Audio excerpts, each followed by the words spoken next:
Dan tanpa memperpanjang waktu lagi kepada beliau kita persilahkan. Ya, Bismillahirrahmanirrahim. Alhamdulillahi Rabbil Alamin. Wassalatu wassalamu ala rasulihil amin.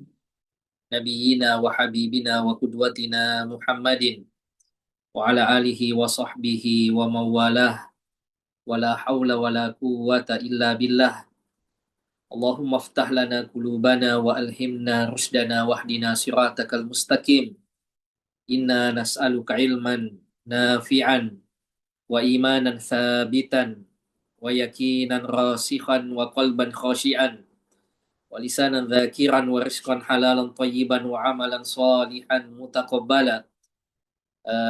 Jamaah sekalian, ikhwan dan akhwat, hadirin dan hadirat yang dimuliakan Allah Subhanahu wa taala, senantiasa kita memuji dan bersyukur kepada Allah Tabaraka wa taala atas nikmat umur dan kesehatan, taufik dan inayah dari Allah Subhanahu wa taala, sehingga kembali lagi kita berkumpul lewat media Zoom kita ini untuk sama-sama mempelajari ayat-ayat Allah Subhanahu wa taala dan sunnah-sunnah Rasulullah sallallahu alaihi wasallam, khususnya berkenaan dengan bagaimana Nabi sallallahu alaihi wasallam berinteraksi dengan orang-orang sekitarnya.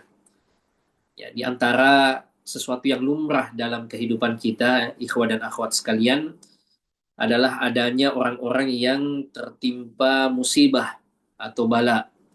Ya, laqad iqtadat hikmatullahi ta'ala alla takhluwa hadhil hayatu minal munaqqisati wal mukaddirat. Ya, di antara yang merupakan hikmah dan ketentuan Allah Subhanahu wa taala bahwa dalam kehidupan ini kita tidak akan pernah lepas dari yang namanya kesedihan dan kesusahan. Ya, wa man arada an taduma lahu as-salamat wal afiyah min ghairi bala'in fama arafa at-taklif. Ya, siapa yang bercita-cita di dalam hidup ini ya untuk senantiasa bahagia terus, enak terus, tidak ada kesedihan, tidak ada kekurangan, tidak ada kesusahan, ya maka ia tidak akan pernah mengenal yang namanya tanggung jawab, wala fahima at-taslim, dan ia juga tidak akan pernah memahami arti menyerahkan diri kepada Allah Subhanahu wa taala, taslim dan bertawakal kepada Allah Subhanahu wa taala. Fal insanu fi hadhihi dunya la budda an yusaba bi musibatin imma fi malihi au badanihi au ahli. Manusia dalam kehidupan dunia ini itu pasti ia akan ya, menghadapi musibah. Apakah musibah itu pada harta, musibah pada badannya, kesehatannya, atau pada keluarganya. Tidak ada satupun ya, orang kecuali ia akan menghadapi ujian dalam kehidupan ini. Ada orang yang diberikan di ujian pada hartanya.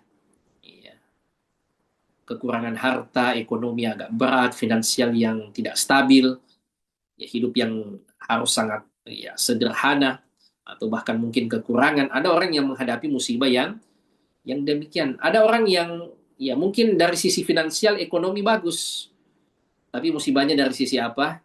Dari di badannya, di fisiknya, kesehatannya. Ya, sudah sekian lama ia diuji dengan penyakit tertentu.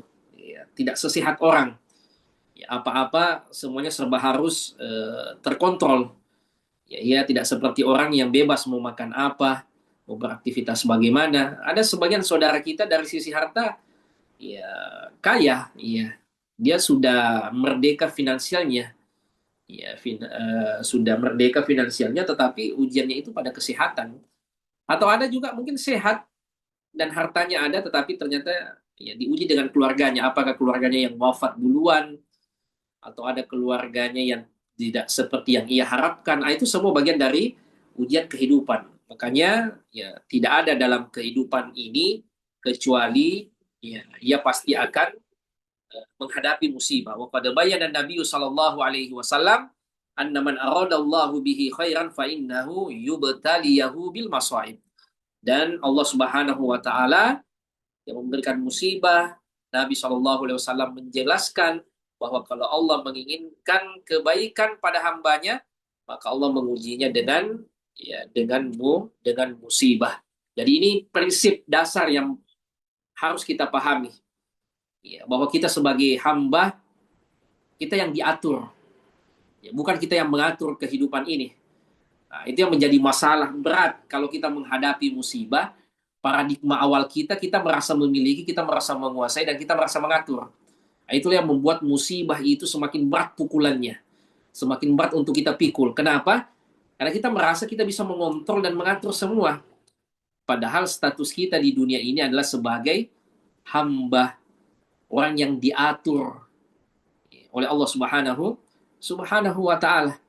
Ya, makanya kadang muncul depresi kalau orang menghadapi musibah. Ia tidak bisa menerima karena kenapa? Karena ia merasa bisa mengatur segalanya. Padahal ada hal-hal dalam hidup kita ini yang tidak bisa kita atur. Ya. Kalau orang bisa mengatur semuanya, jamaah sekalian, ya enggak mungkin ada orang yang tertimpa musibah. Tapi itulah kita manusia. Itulah kita hamba. Ya, namanya hamba sahaya, ya diatur. Ya, tidak semua ia bisa kuasai. Diri kita saja tidak bisa kontrol. Ya, itu tadi. Kalau sekiranya kita bisa kontrol diri kita semuanya, tidak ada orang yang sakit. Maunya semua orang sehat-sehat. Ya, tapi ada orang yang diuji dengan penyakit jantung. Ia tidak bisa mengontrol jantungnya. Ia tidak bisa menjamin bahwa jantungnya harus sehat terus. Ya, ada yang sakit matanya mungkin. Ada yang sakit pendengarannya, telinganya. Ia tidak bisa mengontrol itu. Padahal dirinya. Ya, maka bagaimana lagi dengan hal-hal lain, hartanya. Ada hal-hal dalam harta itu dia tidak bisa kontrol. Ia tidak betul-betul memiliki, ia tidak betul-betul menguasai secara total harta itu. Ada hal-hal yang merupakan di luar kuasanya. Tahu-tahu bisnis berantakan, ya bisnis ambruk, ya harga saham pada jatuh. Ya, itu di luar kontrolnya. Ya kapan ia mau masuk ke dalam dan merasa memiliki kuasa dan mengontrol segala sesuatu, itulah efeknya depresi. Ya, padahal kita ini adalah hamba. Daya kita ada batasannya. Kontrol kita itu tidak mampu menjangkau hal-hal yang tidak mampu untuk kemudian kita jangkau. Kapan kita memaksakan hal-hal yang seperti itu, ujung-ujungnya akan menjadi beban mental dan beban pikiran. Makanya paradigma kita sebagai seorang hamba ini yang penting untuk ditanam terlebih dahulu. Dan ini yang diingatkan oleh Syekh Saleh Al-Munajjid dalam kitabnya ini. Tidak ada satupun manusia kecuali ia pasti menghadapi musibah. Ya.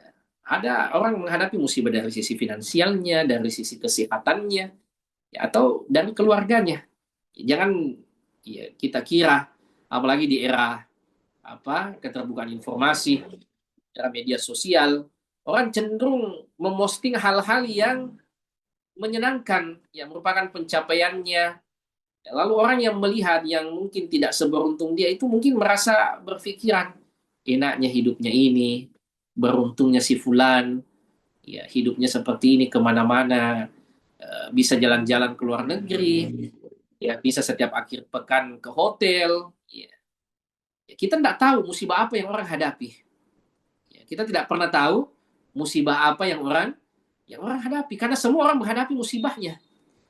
Iya, mungkin finansialnya bagus, tapi kita tidak jamin. Mungkin kesehatannya Allah uji di sisi kesehatan, atau mungkin kesehatannya bagus Allah uji dari sisi keluarganya. Berapa banyak di antara saudara kita yang belum diberikan keturunan, dan yang kadang mungkin ia mau tukar seluruh harta yang ia miliki, yang penting ia punya satu anak saja. Ada orang yang seperti itu, atau mungkin ya ia tidak punya keturunan, dan berapa banyak saudara-saudara kita yang diuji sampai di usia tuanya belum ketemu misalnya dengan jodohnya. Itu ujian. Ya, sementara kita mungkin alhamdulillah jodoh ada, anak juga lebih dari cukup. Ya, tapi Allah uji kita dari sisi finansial. Disitulah ujian kita. Ya, sisa bagaimana kita bermuamalah, berinteraksi dengan ujian itu, bangkit, berusaha sebatas kemampuan kita sebagai seorang manusia. Ya, banyak berdoa. Ya, setelah itu ya tawakal kepada Allah Subhanahu wa taala. Dan itulah yang disebutkan di dalam Al-Qur'an. Wa man yattaqillah yaj'al lahu makhraja. Siapa yang bertakwanya kepada Allah Subhanahu wa taala, berusaha, maka Allah yang akan memberikan jalan keluar. Wa yarzuquhu min haitsu la yahtasib. Dan Allah Subhanahu wa taala yang memberikan karunia dari arah yang Tidak disangka-sangkanya. Setelah ia maksimal berusaha, baru kemudian apa? Wa man yatawakkal 'ala Allah fahuwa hasbuh. Siapa yang bertawakalnya kepada Allah Subhanahu wa taala, maka Allah yang akan mencukupinya. Ya, Allah yang akan mencukupinya. Ya, jadi berusaha dulu. Ya, kita menghadapi musibah, ya kita juga tidak boleh pasrah. Ya, kita harus apa? Kita harus berusaha. Ya, setelah itu kemudian kita apa? Kita bertawakal. Kita berserah diri kepada Allah. Orang yang maunya saja, kata Syekh tadi, maunya hidupnya itu afiah terus, salamah terus, min ghairi bala, fama arafa at-taklif wala fahimat taslim. Orang yang maunya terus enak dalam kehidupan dunia ini, bukan di sini tempatnya. Bukan di dunia. Itu nanti di surga. Yang tidak ada kesedihan, tidak ada kekurangan, tidak ada musibah, itu di surga. Kalau di dunia ini memang darul bala, tempatnya orang diuji dengan ujian yang silih berganti. Selesai ujian yang satu, datang ujian yang lain. Ekonomi membaik, ternyata kesehatan yang memburuk. Kesehatan ikut membaik, ternyata kondisi keluarga yang tidak harmonis. Atau ada keluarga yang mendahului, ada yang wafat duluan, itu kan ujian. Itu musibah. Dan Nabi Shallallahu Alaihi Wasallam sudah menyebutkan bahwa kalau Allah menginginkan kebaikan, maka Allah akan memberikan musibah. Ya, jadi musibah itu dipandang sebagai positif oleh Nabi Shallallahu Alaihi Wasallam. Ini bagian cara Allah untuk mengangkat derajat kita. Itu diantara bentuk cinta Allah. Boleh jadi dengan musibah itu menjadi penggugur dosa-dosa kita. Ada orang yang sebelum meninggal ia menghadapi penyakit yang berat. Boleh jadi Allah ingin menghapuskan dosanya, menggugurkan dosa-dosanya dengan penyakit itu sebelum ia wafat. Iya. Atau ujian-ujian yang lainnya. Iya. Rasulullah Shallallahu Alaihi Wasallam juga bersabda, "Idhamul jazai ma idhamil bala." Ya, besarnya balasan pahala di sisi Allah Subhanahu Wa Taala ya tergantung dengan besarnya ujiannya. Wa inna Allaha idza ahabba qauman ibtalahum. Allah Subhanahu wa taala ya kalau mencintai suatu kaum maka Allah Subhanahu wa taala ya mengujinya. Faman radiya falahu ridho. Siapa yang ridho terhadap ketetapan Allah Subhanahu wa taala, maka ia juga akan diridhoi oleh Allah Subhanahu wa taala. Wa man sakhita falahu as-suh. Ya, siapa yang tidak senang, dongkol dengan ketetapan Allah Subhanahu wa taala, ya marah-marah dengan ketetapan Allah, maka Allah juga akan murka kepadanya. Makanya paling penting ya yang kita bangun dari awal adalah bagaimana kita ridho dengan ketetapan Allah Subhanahu wa taala. Memang berat. Tapi kita harus memahami kita ini hamba. Kita bukan penguasa. Kita bukan Tuhan. Kita bukan pengatur. Kita bukan pemilik. Makanya Rabbul Alamin, penguasa alam semesta ini siapa? Allah Tabaraka wa Ta'ala. Apa arti Rabb? Yang menciptakan, yang memiliki, yang menguasai, yang memelihara. Itu Allah Subhanahu wa Ta'ala. Kita bukan pencipta. Kita bukan pemilik. Kita bukan yang memelihara. Kita ini yang dipelihara. Kita yang diciptakan. Kita yang dimiliki. Sehingga apa yang Allah Subhanahu wa Ta'ala tetapkan kepada kita, tidak ada jalannya kecuali hanya ridho. Maka siapa yang ridho, faman radiya falahu ridho. Siapa yang ridho dengan ketetapan penciptanya, maka ia akan diridhoi. Tapi siapa yang marah, dongkol dengan ketetapan Allah Subhanahu wa Ta'ala, maka Allah juga akan murka kepadanya. Kemudian wakana sallallahu alaihi wasallam yad'u al-musab ila sabar wal ihtisab. Ya. Nabi Shallallahu Alaihi Wasallam mendoakan orang yang terkena musibah itu ya dengan pahala ya, untuk mendapatkan pahala dari musibah itu dan mengajaknya untuk banyak bersabar. An Usama ibni Zaid ya radhiyallahu taala anhu maqal arsalat ibnatun Nabi Shallallahu Alaihi Wasallam ilaih. Pernah suatu waktu ya putri Nabi Shallallahu Alaihi Wasallam mengirim utusan untuk menemui siapa? Usama bin Zaid. Ya, inna ibnan li qubida fatina. Ya, sesungguhnya anak kami ini, ya, maksudnya cucunya Nabi Shallallahu Alaihi Wasallam wafat. Maka datanglah kepada kami. Ini bunyi pesan utusan dari putri Nabi Shallallahu Alaihi Wasallam. Fa'arsala yukri'u as-salam. Ya, maka Usamah bin Zaid ya, itu mengirim utusan balik untuk mengucapkan salam ya kepada putri Nabi Shallallahu Alaihi Wasallam wa yakul ya, kemudian mendoakan innallaha ma akhadha wa lahu ma a'ta wa kullun indahu bi ajalim musamma fal tasbir wal tahtasib. Ya, sesungguhnya ya milik Allah segala yang ia ambil dan miliknya juga Allah yang ia berikan, dan segala sesuatu di sisi Allah Subhanahu wa taala sudah ada ajalnya, sudah ada kadarnya. Fal tasbir, maka hendaknya bersabar, wal tahtasib, dan mengharapkan pahala di sisi Allah Subhanahu wa taala. Fa arsalat ilaihi tuqsimu alaih. Ya. Kemudian ya diutus lagi utusan ya kepada Usama bin Zaid ya, untuk mendatangi, untuk hadir. Faqama wa ma'ahu Sa'ad bin Ubadah wa Mu'ad bin Jabal wa Ubay bin Ka'ab wa Zaid bin Thabit wa rijalun. Kemudian datang bukan ternyata cuma Usama bin Zaid yang hadir, tetapi ikut sahabat-sahabat Nabi, Sa'ad bin Ubadah, ya, Mu'ad bin Jabal, Ubay bin Ka'ab, ayah Usama yaitu Zaid bin Thabit, dan para sahabat yang lain. Farufiya ila Rasulullah sallallahu alaihi wasallam as-sabi. Kemudian cucunya Nabi sallallahu alaihi wasallam yang wafat itu diangkat ke Nabi. Iya. Wa nafsuhu ya tataqaqa ka'annaha shannun. Fafadat aina, maka Nabi sallallahu alaihi wasallam menangis. Ya, menggendong cucu beliau yang wafat, yang meninggal. Faqala Sa'ad, ya, sahabat Nabi Shallallahu Alaihi Wasallam, Sa'ad bin Ubadah bertanya, ya Rasulullah mahadha, wahai Rasulullah, ini apa maksudnya? Ternyata Nabi juga menangis. Ya, apa kata Nabi Shallallahu Alaihi Wasallam? Hadihi rahmatun ja'alahallahu fi qulubi ibadihi. Air mata ini adalah bentuk rahmah, kasih sayang yang Allah tanamkan di hati hamba-hambanya. Innama yarhamullah, ya, yarhamullahu min ibadihi ar-ruhama. Sesungguhnya Allah hanya merahmati dari hamba-hambanya mereka yang juga penyayang. Nah, ini menarik. Hadirin dan hadirat sekalian yang dimuliakan Allah Subhanahu wa taala, orang yang menangis saat tertimpa musibah atau ada anggota keluarga yang wafat, itu bukan sesuatu yang terlarang. Bahkan itu kata Nabi, rahmatun ja'alahallahu fi qulubi ibadihi. Ini adalah kasih sayang yang Allah tanamkan di hati hamba-hambanya.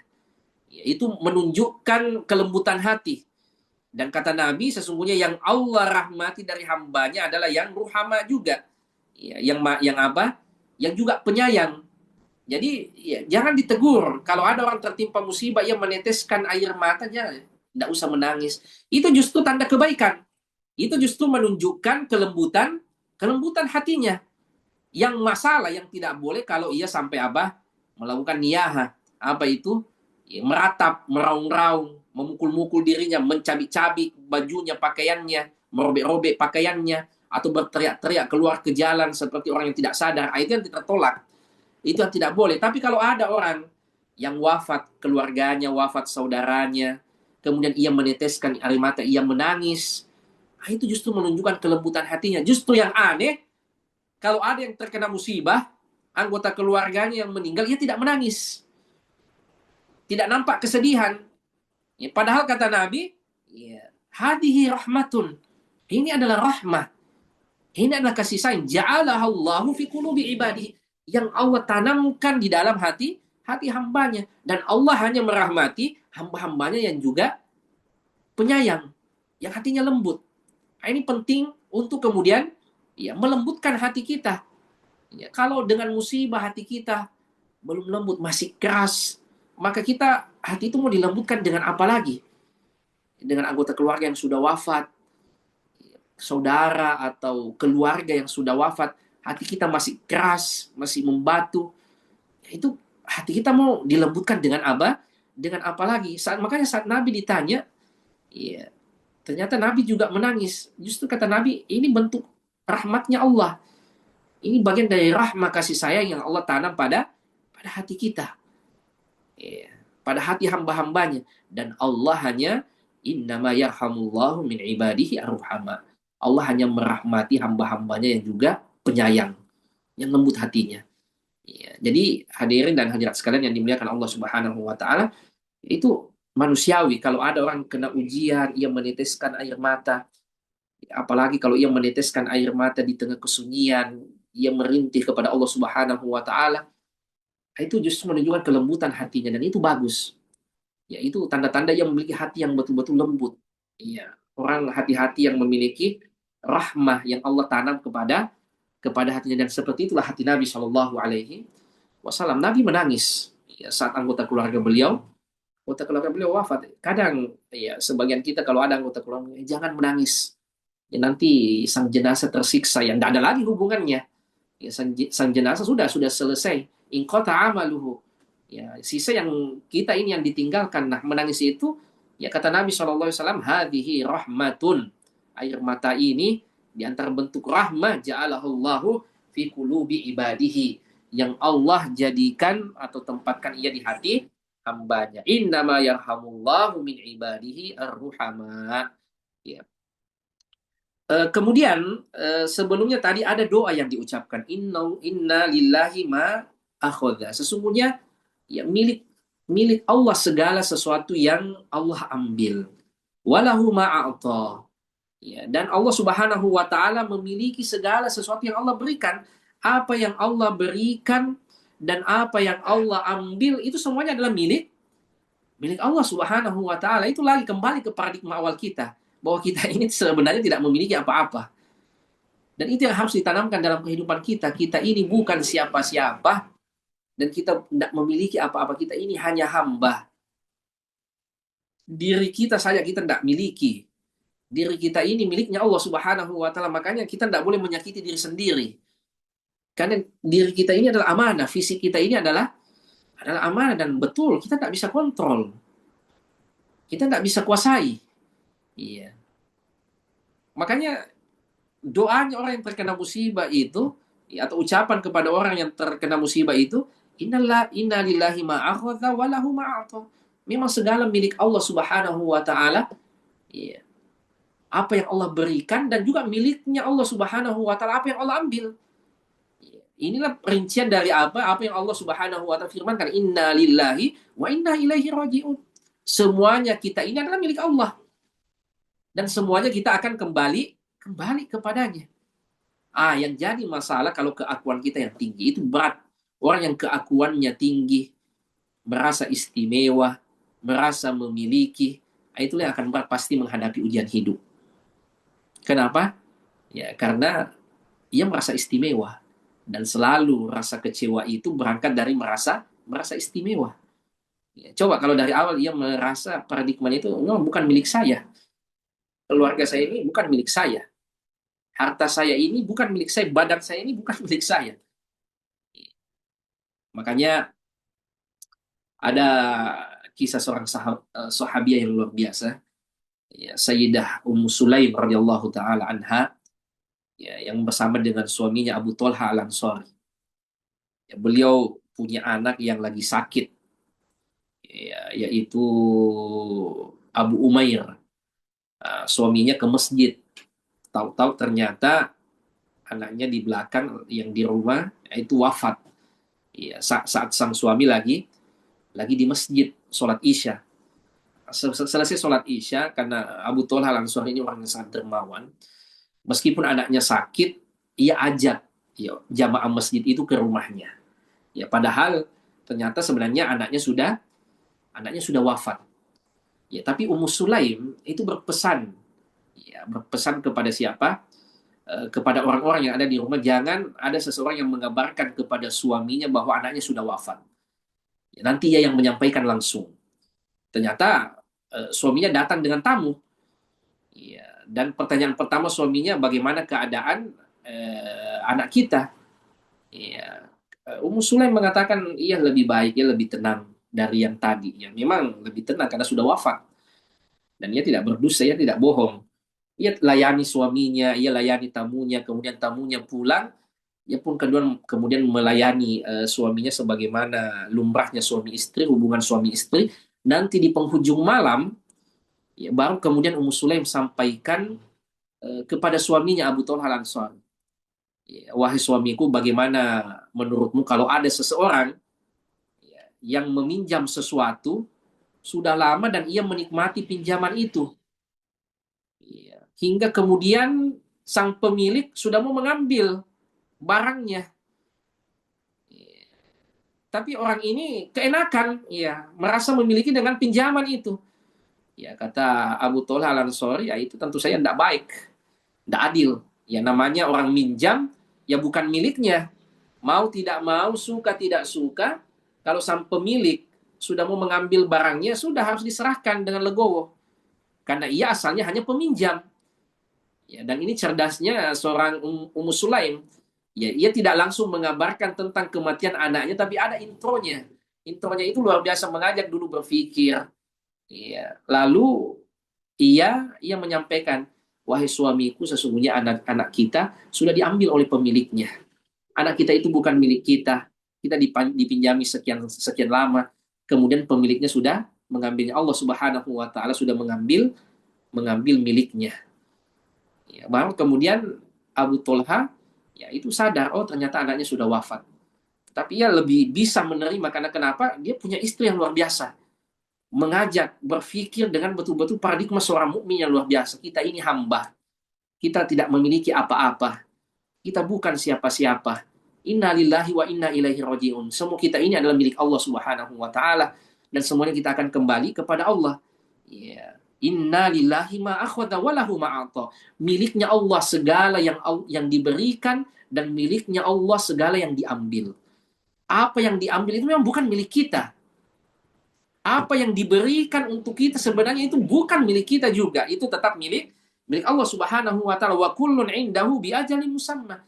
Dan segala sesuatu di sisi Allah Subhanahu wa taala ada ajalnya. Kapan Allah mau mengambil, kapan Allah mau memberi, termasuk pada harta. Kapan Allah mau memberikan rezeki, kapan Allah mau menarik rezeki itu hak Allah, itu maaf, suka-sukanya Allah Subhanahu wa taala. Tahta masyiatillah. Yeah. Kita hanya bisa berusaha sebatas kemampuan manusia kita. Tapi bagaimana Allah berkehendak, bagaimana Allah kemudian ingin menjadikan sesuatu itu tahta masyiatillah, bukan kita. Bukan kita yang mengatur. Ya, kalau semuanya kita apa mengontrol segala sesuatu, betapa tidak idealnya hidup ini. Nah, itu luar biasa sekali bagaimana hidup yang kita hadapi ini memang hidup yang paling ideal.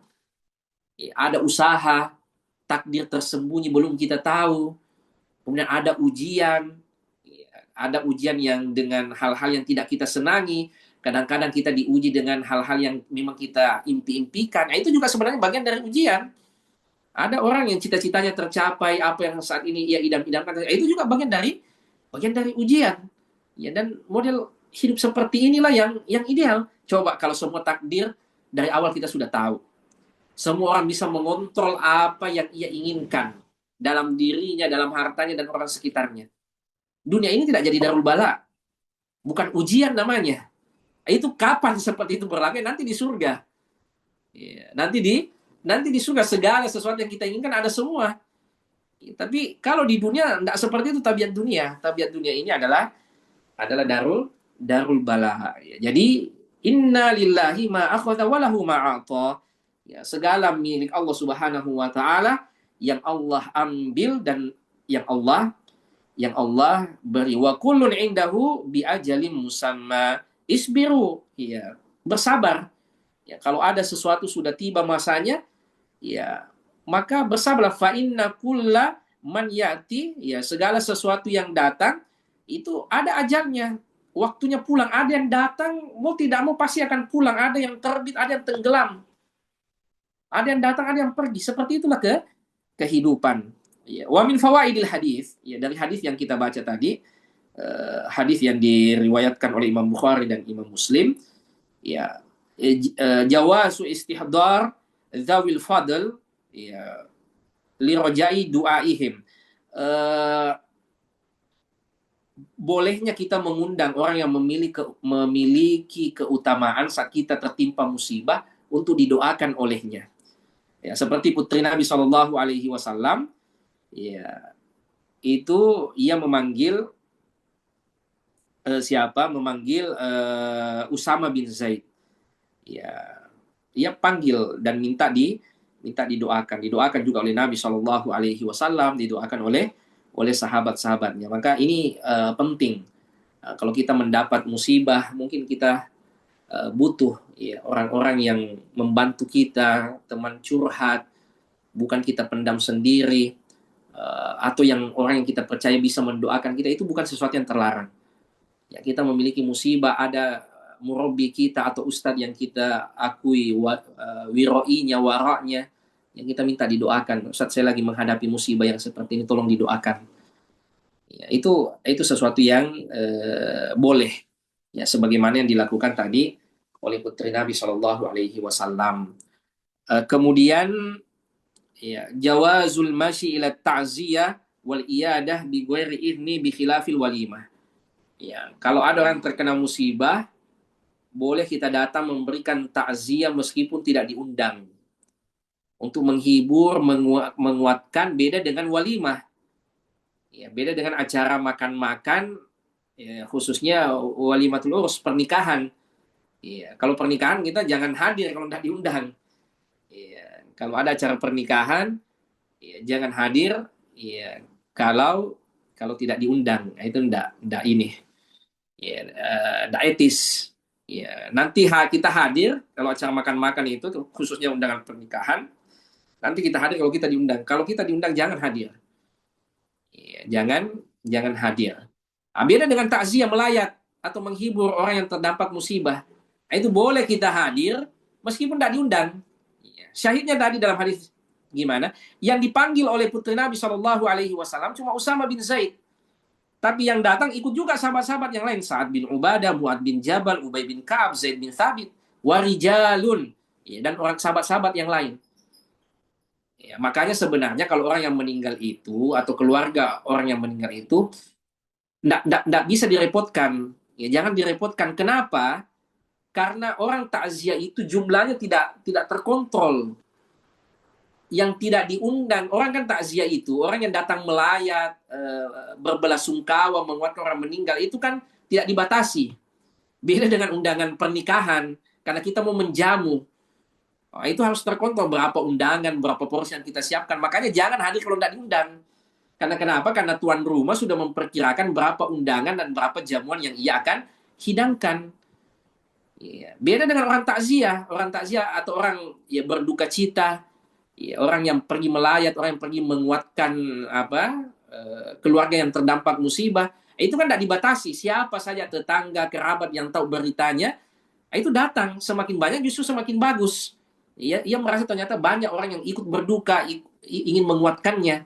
Ya, nah kalau sahibul musibah, ya, sahibul bait, ya, orang yang terdampak musibah itu mau menjamu semuanya, ya repot. Sudahlah ia terkena musibah, ia harus menjamu dengan orang yang tidak terbatas. Karena asalnya yang pergi bertakziah itu tidak dibatasi. Ya, tidak dibatasi, beda dengan walimah. Kalau walimah itu kan jamuan, acara jamuan makan memang. Makanya undangan terbatas. Makanya kata Syekh Shalih Al-Munajjid, kalau bertakziah, melayat, menguatkan orang yang berduka, ya itu boleh datang, ya, meskipun tanpa izin, tanpa undangan, di khilafil walimah. Berbeda dengan kalau acara jamuan, ya, apakah pernikahan atau akikah, ya, kalau di situ ada acara jamuan makan, maka jangan hadir kalau tidak diundang. Ya, kalau mau hadir, minta izin dulu, ya, kepada yang punya hajat. Ya, misalnya mau ikut sama teman, cuma teman yang diundang, ya, maka teman yang menyampaikan kepada sahibul hajah, ya, tuan rumah, sahibul bait, ya, saya mau bawa teman ini 2 orang, misalnya itu 1 orang, oh ya, tidak apa-apa, silakan bawa saja, itu boleh. Tapi jangan kita ambil inisiatif panggil orang tanpa, ya, tanpa sepengetahuan tuan rumah. Apalagi tuan rumah sudah menyiapkan tentu saja kadar tertentu yang bisa ia hidangkan untuk undangan. Ya, kemudian eh, amru sahibil musibah bisobri qabla wuku'i al-maut. Ya, pentingnya menguatkan ya, orang yang terkena musibah itu dengan kesabaran. Ya, dan itu pentingnya takziah. Ya, untuk ikut menguatkan ya bahwa ya ini bagian dari ketetapan Allah Subhanahu wa taala. Ya, dan semua orang juga akan menghadapi hal yang sama. Ia bukan seorang diri. Ya, di antara yang pernah kita bahas pada pertemuan sebelumnya, di antara hal yang meringankan orang yang terdampak musibah, ya saat ia menghadirkan dalam hatinya bahwa bukan cuma ia di dunia ini yang menghadapi musibah yang serupa. Ya, semua orang juga menghadapi hal yang sama. Misalnya tadi kalau kasus hadis yang kita bahas, ya wafatnya cucu Nabi Shallallahu Alaihi Wasallam, ya semua juga orang merasakan kehilangan karena kematian ini sesuatu yang merupakan sunnatullah, ya gerbang yang pasti akan dilewati oleh siapa saja. Ya, dan bagi kita orang beriman kematian itu bukan perpisahan yang sesungguhnya. Perpisahan yang sesungguhnya di mana sebenarnya? Kalau sebagian anggota keluarga di surga, sebagian di neraka, itu aslinya perpisahan. Kalau meninggal semuanya memang kita akan meninggal. Saya, para pendengar sekalian, entah di tahun berapa, saya dan pendengar yang 60 orang ini sudah tidak ada lagi di atas muka bumi ini. Tapi kita tidak betul-betul meninggal, kita tidak betul-betul selesai dengan kehidupan, kita beralih pada alam berikutnya. Makanya kematian itu ya bukan ujung segalanya. Ya. Itu paradigma orang non-muslim itu yang kematian itu paradigma orang mulhid, orang ateis. Mana yang sudah kematian itu kalau sudah selesai selesai. Kalau kita tidak, ini hanya perpindahan alam. Ada alam kubur, ada siksa dan nikmat kubur yang menanti. Belum alam-alam yang ya, hari kebangkitan, di mahsyar dan seterusnya. Kehidupan kita ini masih berjalan. Ya, makanya orang yang mulhid, orang yang ateis itu, ya, orang tidak percaya Tuhan atau tidak kuat keimanannya. Kalau ada musibah, sudah ia memilih mengakhiri hidupnya. Kenapa? Karena ia merasa bahwa hidup itu cuma di dunia saja. Makanya kapan ia terkena musibah, punya beban, sudah. Dia sudah merasa sudah hidup saya sudah selesai, sudah hancur. Akhirnya apa? Ia bunuh diri. Kalau kita orang beriman tidak. Orang beriman itu apa? Dunia ini hanya sebagian hanya satu etapa kehidupan saja. Masih ada kehidupan-kehidupan yang menunggu kita. Makanya orang yang meninggal itu tidak betul-betul berpisah dengan kita. Dia hanya mendahului untuk berpindah alam. Dan sementara kita pun akan menyusul. Makanya apa doa berziarah kubur yang diajarkan oleh Nabi? Assalamualaikum ahlad diyari minal mu'minin wal muslimin antum sabikun wa inna insyaallahu bikum lalahikun. Keselamatan bagi kalian wahai penghuni kubur ini. Ya. Antum sabikun dari kalangan orang beriman, antum sabikun, kalian mendahului kami. Wa inna insyaallahu bikum lalahikun.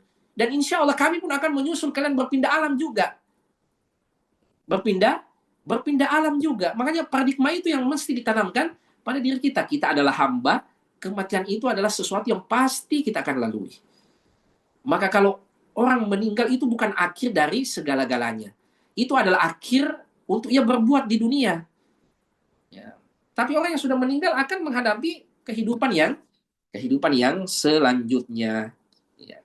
Kemudian di antara faidah dari hadis ini, iyadatul marid walau kana mafdulan au sabiyan sagiran. Ya, pentingnya untuk menjenguk orang sakit atau orang terdampak musibah, meskipun orang itu adalah anak kecil atau orang yang ya nampaknya tidak terlalu penting bagi kita, ya tetap ia adalah dianjurkan kita untuk menjenguk. Ya, kalau orang meninggal, ya, dianjurkannya untuk melayat. Ya, kemudian husnul adab visual. Ya, hendaknya orang yang ini penting sekali, terutama orang yang terdampak musibah. Ya, penting untuk kita menjaga adab kita saat berbicara dengan orang yang terdampak musibah. Seperti Nabi Shallallahu Alaihi Wasallam, ya, seperti Nabi Shallallahu Alaihi Wasallam tadi saat ditanya oleh Sa'ad bin Ubadah, ya Rasulullah, tetap penuh adab. Wahai Rasulullah, Kenapa bisa menangis? Maksudnya kenapa ada tangisan? Itu husnul adab. Iya. Nah, begitu juga kadang kita kalau bicara atau berinteraksi dengan saudara kita yang terdampak musibah. Kadangkala, waliyahzubillah ikhwas sekalian, ada orang terdampak musibah itu, ya pertanyaannya itu kayak tidak tidak empati. Sakit apa? Segala sesuatu mau di ini. Padahal orang lagi berduka. Ya, bukan waktunya untuk mengorek segala sesuatu orang yang sudah meninggal. Ini sakit apa? Sudah berapa lama sakit? Gimana, gimana, gimana? Ya. Jangan sampai ada hal-hal yang justru merepotkan orang yang terkena musibah. Ya. Yang ada saat itu adalah orang menguatkan. Ya. Orang menguatkan orang yang ditinggalkan. Ya, itu kan biasa. Ya, kalau ada di mana di Facebook atau di WhatsApp, kadang-kadang muncul pertanyaan-pertanyaan yang sudah tidak perlu. Ya, atau pada saat menelpon kepada orang yang berduka, sudah itu bukan waktunya untuk bertanya, bukan waktunya untuk mengorek. Apalagi orang sudah meninggal. Waktunya apa? Waktunya menguatkan orang yang terdampak musibah itu. Ya. Belum lagi kalau orang terkena bencana alam, kadang-kadang orang hilang empatinya. Ya. Orang terkena musibah, ya, langsung dia tanya, memang maksiat apa di tempat itu? Apa memang dilakukan orang di situ? Kita enggak. Orang ini terdampak musibah. Orang ini lagi berduka. Ya bukan tempatnya untuk kita mau menghakimi lagi. Sudahlah terkena musibah dihakimi. Dihakimi lagi. Mana rasa empati kita? Mana adab kita? Ya, makanya itu tadi luar biasa Sa'ad bin Ubadah. Ia ingin bertanya kepada Nabi SAW. Itu pun bukan tentang jenazahnya. Tapi ia merasa memiliki sesuatu, pengetahuan yang ia lihat baru di Nabi. Ya, Nabi menangis saat ada anggota keluarganya yang wafat. Nabi menjelaskan dan menjadi ilmu bagi kita semua. Ini adalah rahmah, hadihi rahmatun ja'alahallahu fi qulubi ibadihi. Ini adalah kasih sayang yang Allah tanamkan di hati hamba-hambanya. Innama yarhamullahu min ibadihi ar-ruhama. Maka penting sekali untuk kita menjaga adab saat datang menjenguk atau melayat pada orang yang terkena musibah. Ya, jangan sampai kita justru membuat dia semakin terpuruk. Ada orang yang terdampak musibah, ya, bisnisnya rusak atau jatuh, kita datang, ya, dengan tanpa perasaan empati dan bila memang ke apa, ya sudah maki kubilangi, ya, itu bukan kata-kata yang tepat. Ya, waktunya untuk dikuatkan. Ya, terutama pada pembahasan sebelumnya bahwa musibah yang sama juga dihadapi oleh semua orang, bukan cuma ia.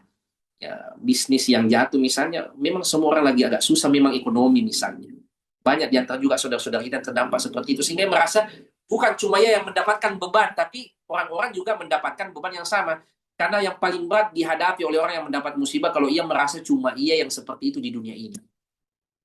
Itu semakin berat. Tapi kalau ia sadar ternyata semua juga orang menghadapi hal yang sama, itu akan terasa agak agak ringan dan itu yang menguatkan orang yang terdampak musibah. At-targhib fi asyafaqah ala khalqillah. Ya, pentingnya untuk berkasih sayang, berlemah lembut kepada hamba-hamba Allah yang lainnya, warahmalahum, dan menyayangi mereka. Apalagi orang yang terdampak musibah. Ya, jangan orang terdampak musibah dimarah-marahi. Ya, sudah orang kena musibah, ya dibentak-bentak lagi atau dimarahi lagi, waliyadzubillah. Ya, seharusnya orang yang terdampak musibah itu yang dominan pada kita seharusnya itu adalah kasih sayang, asyafaqah, lemah lembut kepada mereka yang terdampak musibah. Ya. Kemudian at-tarhib min qasawatil qulub. Ya. Kemudian at-tarhib, ya, menghindari atau memperingatkan dari bahayanya hati yang keras. Ya, wajumudil ain. Apa maksud hati yang keras itu? Ya sudah terdampak musibah, ya masih susah juga mengeluarkan air mata. Biasa-biasa saja. Atau bahkan yang, ya, malah memilukan, ya, di tempat melayat, di tempat berduka malah selfie-selfie kemudian tertawa terbahak-bahak. Nah, itu sangat sangat tidak beradab. Orang lagi berduka, ya, kemudian saking kerasnya hatinya, ya selfie, senyum-senyum, tertawa terbahak-bahak. Pada ini di rumah duka. Orang datang melayat, jenazah belum dikebumikan. Ya. Orang terkena musibah lagi apa? Lagi berduka, menangis. Ya, sementara datang selfie-selfie, tertawa terbahak-bahak di share. Nah, ini masalah kita hari ini. Ya, segala sesuatu ingin didokumentasikan, kadang-kadang kita tidak sadar kita sedang mempertontonkan adab yang sangat buruk sekali ya, kepada publik. Ya, wafihi jawazul buka, ya, dan pada hadis tadi bolehnya orang yang tertimpa musibah itu menangis. Yang penting jangan jangan meratap. Ya, menangis itu adalah sesuatu yang manusiawi, bahkan ia menunjukkan pada lembutnya hati kita. Itu bagus. Orang tertimpa musibah menangis, meneteskan air mata, itu menunjukkan rahmat Allah, dan itu juga menunjukkan apa? Menunjukkan lembutnya hatinya. Justru yang aneh, kalau ada orang tertimpa musibah yang besar, ia tidak meneteskan air mata atau ditinggal pergi oleh keluarganya, oleh cucunya, ia tidak meneteskan air mata, itu justru aneh. Itu justru anti mainstream, ya, yang menunjukkan lembutnya hati, dan itu yang bagus. Ya, air mata boleh menetes, ya, tapi jangan sampai meratap, apalagi sampai ya, sampai kemudian benci, marah dengan ketetapan Allah Subhanahu wa taala. Itu yang tidak boleh. Saya kira ini mudah-mudahan ada manfaatnya yang menguatkan setiap kita, karena sekali lagi baik saya maupun anda sekalian pasti akan akrab yang namanya musibah dalam kehidupan, ya, apakah itu pada kesehatan, pada harta, ya, atau pada keluarga, atau apapun itu dalam kehidupan kita, karena sekali lagi dunia ini adalah darul bala, ya, dan bukan kita yang mengatur, tapi kita adalah yang diatur. Wassalamualaikum ala sayyidina Muhammad wa ala alihi wa sahbihi wasallim, wa akhiru da'wana anilhamdulillahi rabbil alamin. Saya kembalikan kepada Ustaz Isra. Masya Allah. Jazakumullah khair Ustaz atas penjelasan yang telah disampaikan. Semoga bisa bermanfaat kepada pemirsa semua. Baik, kita masuk kepada tanya jawab. Ya, silakan bagi para pemirsa yang memiliki pertanyaan untuk mengirimkan secara langsung melalui chat room.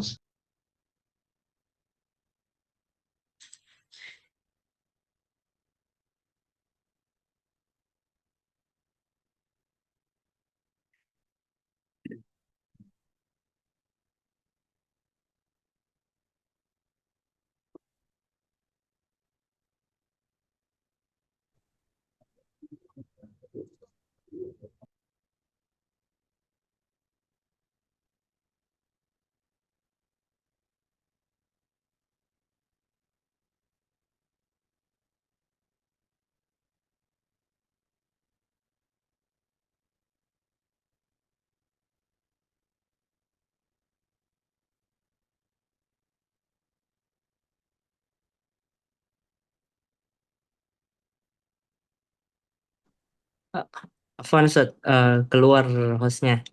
Mungkin kami bacakan pertanyaan pertama dari peserta atas nama Mutmainnah. Afwan Ustaz, bagaimana kita membedakan apakah musibah atau keburukan yang menimpa kita itu musibah atas dosa kita atau dia ujian dari Allah? Dan bagaimana kita menyikapinya sesuai syariat agar Ya. kita tidak salah jalan? Ya, jadi untuk membedakan musibah atau ia adalah hukuman, ujian untuk kebaikan kita, menaikkan derajat kita, atau ia merupakan adalah hukuman dari Allah Subhanahu wa taala, kembalikan kepada diri kita yang terdampak musibah itu. Apakah diri kita ini sudah on the track? Ya, selama ini kita menjaga batasan-batasan Allah Subhanahu wa taala, kemudian kita menghadapi ternyata ada ujian, ya berarti boleh jadi Allah ingin mengangkat derajat kita. Ya, kita pasti perasaan hidup saya ini enggak aneh-aneh amat. Ya, saya tetap menjaga sholat, ya, saya menjaga diri saya untuk memakan dari harta yang haram. Ya, sepertinya saya juga tidak menzolimi orang. Kemudian datang ujian, ya, maka ketahuilah bahwa itulah cara untuk menaikkan derajat. Itulah yang dimaksud tadi oleh Rasulullah Shallallahu Alaihi Wasallam. Idza ahabballahu kauman ibtalahum. Kalau Allah mencintai suatu kaum, maka Allah akan memberikan bala kepadanya untuk mengangkat derajatnya, untuk menghapus dosanya, atau menghindarkannya dari musibah yang lebih besar. Nah, kalau kita ya selama ini keluar jalur, banyak melakukan pelanggaran, kemudian ada musibah, boleh jadi itu adalah hukuman. Ya, selama ini kita bukan orang yang meninggalkan sholat, aurat kita umbar, ya, kemudian apa lagi, banyak orang kita zolimi, kemudian kita kena musibah, boleh jadi itu adalah hukuman, dan itu juga masih mending di antara kebaikan Allah Subhanahu wa taala kepada kita, supaya masih ada kesempatan untuk apa? Untuk memperbaiki diri. Makanya orang yang dihukum masih sempat sadar, itu baik untuknya. Yang menjadi masalah kalau hukuman itu sekaligus juga menjadi akhir dari hidupnya. Itulah yang dikenal dengan apa? Su'ul khatimah. Ia meninggal dalam keadaan apa? Dalam keadaan tidak berada di jalur yang benar. Padahal sudah berapa kali ia dihukum oleh Allah Subhanahu wa taala, ia tidak sadar lagi dihukum, istidraj. Ya memang karena belakangan ini saya tidak perhatikan, makanya saya ada begini. Ya kayak alam ini adalah ya sesuatu yang mandiri, ini semua terjadi karena alam saja. Tidak. Ya harusnya oh mungkin ini karena kesalahan saya. Alhamdulillah saya belum meninggal, masih ada kesempatan untuk memperbaiki. Nah kalau kita sudah meninggal, tidak berada pada jalur yang benar, meninggal saat lagi bermaksiat, meninggal saat lagi melenceng, itulah aslinya musibah. Karena tidak ada lagi kesempatan untuk memperbaiki. Nah kalau kita dihukum, ada kesempatan untuk memperbaiki, kita bersyukur. Kita masih ada kesempatan untuk masuk pada jalur yang benar. Apalagi orang yang sudah on the track, kemudian diuji, berarti itu untuk mengangkat derajatnya. Jadi untuk membedakan yang mana hukuman, yang mana musibah untuk mengangkat derajat, maka kembalikan kepada apa? Kembalikan kepada orang yang terdampak musibah itu. Dia yang harus introspeksi diri. Dia harus muhasabah, ini sebenarnya apakah ya, saya sudah on the track, ya sudah sesuai dengan jalan yang telah Allah gariskan, atau sebenarnya ini sering saya melenceng. Ya, masalah tidak berintegritas, banyak harta orang yang ia ambil, ya, yang seharusnya bantuan sosial untuk orang yang lemah, orang yang berduka, ya, malah ia tilap, ia makan. Ya, boleh jadi itu bagian hukuman, tapi kalau ia masih ada kesempatan untuk memperbaikinya, akan bersyukur. Yang menjadi masalah kalau ia su'ul khatimah, meninggal dalam keadaan melakukan pelanggaran itu. Waliyadzubillah. Ya. Wallahu ta'ala alam. Jazakumullah khair Ustaz. Mungkin satu pertanyaan lagi Ustaz. Iya, silakan. Waktu kita sudah pukul 10:02. Ya. Dari Ummu Milhan, ya, apa sebaiknya yang dinasihatkan kepada orang yang banyak utang, ya, utangnya untuk usaha, dan merasa tidak mampu membayar, bahkan berpikir untuk lari dari permasalahannya, dan usahanya sekarang sudah gulung tikar Ustaz. Iya, penting untuk kita pilih ya, orang itu apakah orang itu memang orang yang bukan karakter dasarnya itu senang berutang. Ia hanya berutang karena kondisi yang sangat berat. Kalau untuk orang yang berhutang karena kondisi yang sangat berat dalam kehidupannya, maka tentu saja orang ini harus kita bantu. Orang yang seperti ini harus kita tolong. Kalau kita bisa bantu tanpa memberikan piutang padanya, kita berikan sebagai sebuah bantuan, tentu saja itu yang paling afdol. Dan kalaupun ia berutang, kita berusaha untuk ringankan. Apakah waktunya yang diperlama sebagai bentuk bantuan i'anah kepadanya. Tapi kalau orang itu memang terkenal dengan karakternya sudah sekian lama memang sudah terkenal. Ya kalau si fulan itu pasti sering utang dan biasanya lupa atau pura-pura lupa dan utangnya di mana-mana, senangnya seperti itu, maka untuk orang yang seperti ini sebaiknya dihindari. Dan kalau bisa kita peringatkan juga orang lain untuk berhati-hati dengan orang yang seperti ini. Kalau ia sudah menjadi tabiat yang buruk, beda dengan orang yang berutang, kalau itu hanya karena kondisional, kondisinya lagi berat, ya, tidak ada lagi tempatnya kecuali ia harus berutang, tidak ada lagi yang bisa ia jual, maka untuk orang yang seperti ini harus kita bantu. Tapi kalau orang yang memiliki karakter buruk, senang berutang, ya, yang disebutkan oleh Nabi SAW dalam doanya, Allahumma inni a'udzubika min ghalabatid dain. Ya Allah, saya berlindung kepadamu dari terlilit utang. Ya, ada orang yang memang karakternya itu hidup dari utang. Ya, pokoknya gali lubang tutup lubang atau memperbanyak lubang. Dan sudah terkenal, pokoknya kalau berutang itu, kalau ketemu pasti utang, adakah? Dan kalau ya kalau utang masalahnya dia tidak catat. Iya. Dan pura-pura lupa, orang seperti ini harus dihindari, dan kalau perlu kita peringatkan orang untuk berhati-hati dengan orang yang seperti itu. Tapi kalau sifatnya kondisional, memang kondisinya lagi terpuruk, ia orang yang sangat butuh, maka untuk orang seperti ini harus kita bantu. Allah masih akan senantiasa membantu hambanya selama hamba itu masih membantu saudaranya. Wallahu a'lam. Masya Allah, jazakumullah khair Ustaz.